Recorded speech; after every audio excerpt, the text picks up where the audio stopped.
So guys, আবারও আমরা একটা নতুন ভিডিও নিয়ে আপনাদের সামনে হাজির হয়েছি সবজি বাগান চ্যানেলে।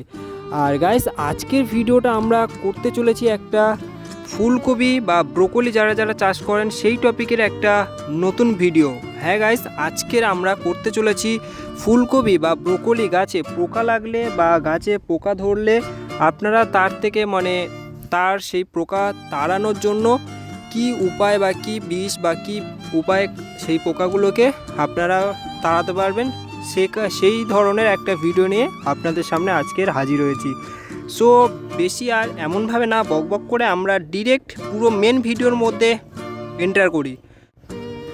সো প্রথমে বলি, আমরা আজকে দেখতেই পাচ্ছেন আমাদের জমিতে যে চাষগুলো করেছি এগুলো এখানে আছে ফুলকপি এবং ওই যে দেখতে পাচ্ছেন এগুলো আছে ব্রোকলি, বা এখানে ফুলকপি ব্রোকলি দুরকমই আছে।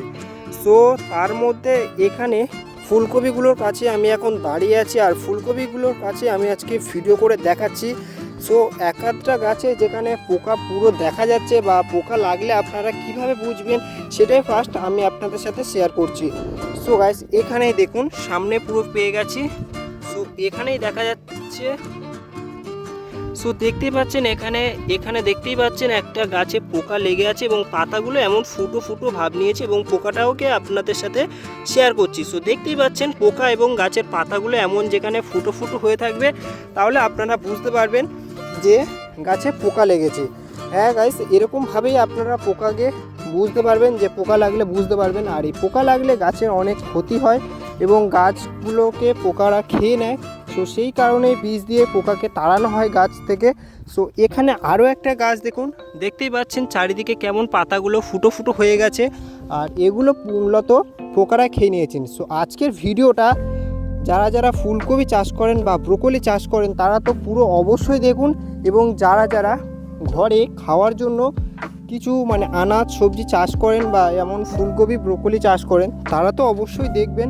তার কারণ পুরো পোকা তাড়ানোর যে বীজটা আমি আজকের আপনাদের সাথে শেয়ার করব, এবং প্রত্যেক গ্রামে বা কি করে সেই বীজটা গাছে দেওয়া হয়, কি করে আমরা সেই বীজগুলোকে গাছে দিয়ে পোকাকে আমরা গাছ থেকে পুরো নিয়ন্ত্রণ করতে পারি, গাছটাকে ভালোভাবে বড় করতে পারি এবং সেই গাছ থেকে ফসল ফলিয়ে কিভাবে আমরা বিক্রয় করি বা কিভাবে এই গাছ থেকে আমরা প্রত্যেক মাসে একটা ভালো পরিমাণে আয় করে নিতে পারি, বা যারা যারা ঘরে খাবেন তারা কিভাবে এই পোকাকে গাছ থেকে তাড়িয়ে নিজেদের গাছে ভালো ভালো ফসল তৈরি করবেন সেই পদ্ধতিটা আমি আজকে শেয়ার করব।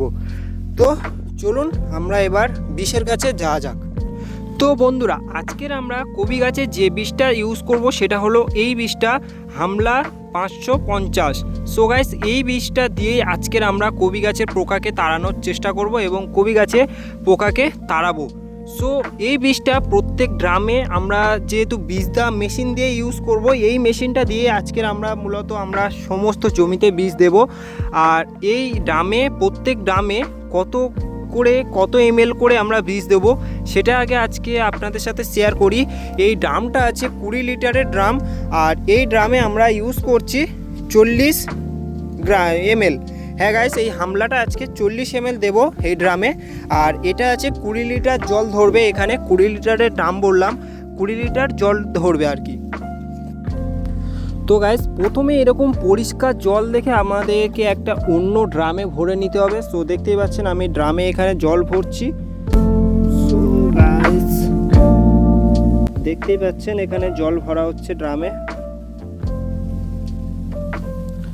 এবং ড্রামের জলটা ভরে ড্রামের জলটা নিয়ে আমাদেরকে যেতে হবে মেশিনের কাছে।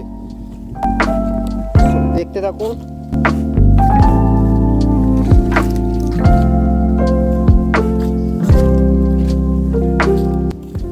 সো মেশিনের কাছে চলে এলাম, ওই মেশিন, আর এই হচ্ছে আমাদের জলের ড্রাম। আর এবার আমরা ঢালবো আমাদের প্রত্যেক ড্রামে 40 ml করে বীজ ঢালবো।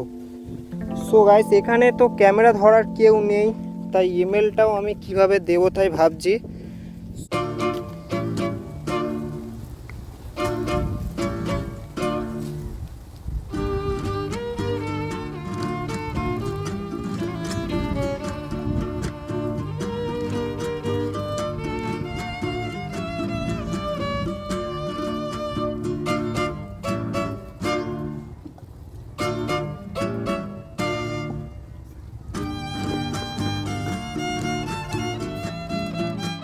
তো বন্ধুরা আপনারা দেখতে পেলেন আমরা আমাদের এমএলএ বিষটা ঢেলে নিলাম, 20 40 ml করে বিষ নিয়ে নিলাম, নিয়ে ড্রামে ঢালার পরে জলটার অবস্থা একটু দেখুন, জলটা প্রায় একটু সাদা সাদা হয়ে গেছে। তো এরপর আমরা জলটাকে ঢাকনা দিয়ে আটকে, যে ডামটা আছে সেই ডামটা ঢাকনা দিয়ে আটকে একটু নেড়ে চেড়ে নিয়ে আমরা মেশিনের মধ্যে ঢেলে দেব। সো দেখতেই পাচ্ছেন এমনভাবে আপনারাও একটু নেড়ে চেড়ে নেবেন।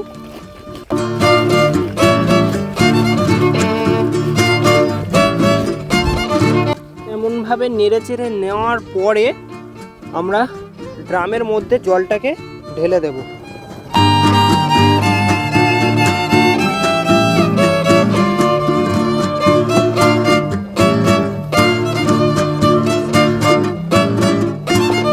বন্ধুরা আমরা ড্রামের মধ্যে আমাদের বিষটাকে ঢেলে দেওয়ার পরে উপরে একটু বিষ পড়েছিল, সেটা ওই সাইডে ফেলে দিলাম, তার কারণ আমাদের পিঠে এসে বিষটা লাগতো আর কি।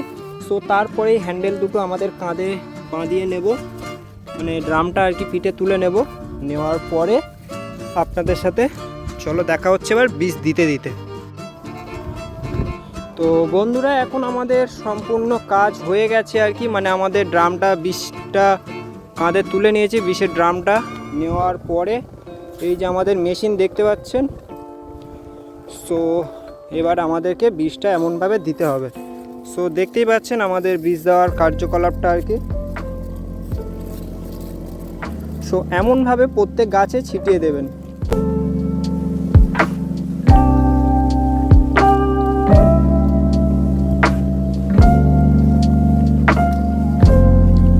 এমনভাবে বীজটা দেওয়ার পরে আপনাদেরকে আর কোনো কাজ নেই, জাস্ট এইভাবে আপনারা বীজটা প্রত্যেক ড্রামে 20 লিটার জলে আমি দিলাম 40 ml, আপনাদের হিসাব মতো আপনারা দিতে পারেন, বা আপনারা ড্রামেতে যেরকমভাবে জল নেবে এটাকে তেমনভাবে ভাগ করে দিয়ে দেবেন। সো গাইস প্রচণ্ড হাওয়ার কারণে বিষটা এদিক ওদিক উঠছে, এগুলো একটু আপনারা সাবধান হয়ে যাবেন যাতে বিষ না গায়ে লাগে, কারণ এটা অনেকটা পাওয়ারফুল একটা বিষ, গায়ে লাগলে অনেক ক্ষতি হতে পারে।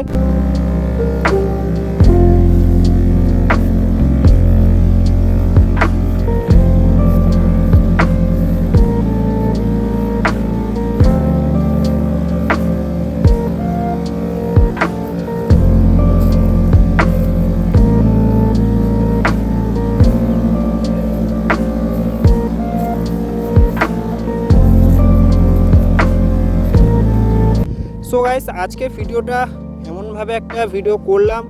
সো আপনাদের যদি ভালো লাগে তাহলে ভিডিওতে একটু সাপোর্ট দেখিও, আর ভিডিওটি যদি ভালো লাগে লাইক কমেন্ট শেয়ার তো অবশ্যই করে দেবেন, আর সাবস্ক্রাইব করতে একদমই ভুলবেন না। সো গাইস ভিডিওটি আমরা এখানে এন্ড করছি। So thanks for watching and সবাই ভালো থাকবেন, সুস্থ থাকবেন, টাটা, গুড বাই।